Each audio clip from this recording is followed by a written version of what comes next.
Okay ಮಕ್ಕಳೇ, ಈಗ ನಾವು ನಿಮ್ನ ಮಸೂರದಿಂದ ಉಂಟಾಗುವ ಪ್ರತಿಬಿಂಬದ ಲಕ್ಷಣಗಳನ್ನು ನೋಡೋಣವಾ?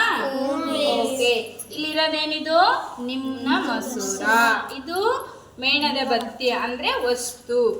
ಈ ಪ್ರತಿಬಿಂಬ ಪರದೆಯ ಮೇಲೆ ಕಾಣಿಸ್ತಾ ಇದೆನಾ ನಿಮ್ಗೆ? ಹಂಗಿದ್ರ ಈ ಮಸೂರದಿಂದ ಉಂಟಾಗುವ ಪ್ರತಿಬಿಂಬ ಎಂತಹ ಪ್ರತಿಬಿಂಬ? ಮಿಥ್ಯ ಪ್ರತಿಬಿಂಬ. ಯಾಕೆ ಹೇಳ್ರಿ ಮಿಥ್ಯ ಪ್ರತಿಬಿಂಬ? ಪರದೆಯ ಮೇಲೆ ಕಾಣುವುದಿಲ್ಲ. ಹಂಗಾಗಿ ಪರದೆಯ ಮೇಲೆ ಪಡೆಯಲಾಗದ ಪ್ರತಿಬಿಂಬಕ್ಕೆ ನಾವು ಎಂತ ಪ್ರತಿಬಿಂಬ ಅಂತ ಹೇಳ್ಬೇಕು? ಮಿಥ್ಯ ಪ್ರತಿಬಿಂಬ. ಹಾಗಿದ್ರೆ ನಿಮಗೊಂದು ಕ್ಲಿಯರ್ ಆಯ್ತು. ಈಗ ನಿಮ್ನ ಮಸೂರದಿಂದ ಉಂಟಾಗುವ ಪ್ರತಿಬಿಂಬ ಮಿಥ್ಯ ಪ್ರತಿಬಿಂಬ. ಹಂಗಿದ್ರೆ ಈ ಪ್ರತಿಬಿಂಬ ಎಲ್ಲಿ ಕಾಣಿಸ್ತಾ ಇದೆ ನೋಡಿ? ಮಸೂರದ ಒಳಗಡೆ ಕಾಣಿಸ್ತಾ ಇದೆ.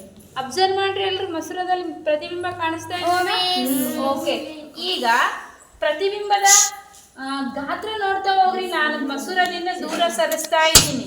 ಗಾತ್ರ ಏನಾಗ್ತಾ ಇದೆ ನೋಡಿ? ಚಿಕ್ಕದಾಗ್ತಾ ಇದೆ. ಹೌದಾ?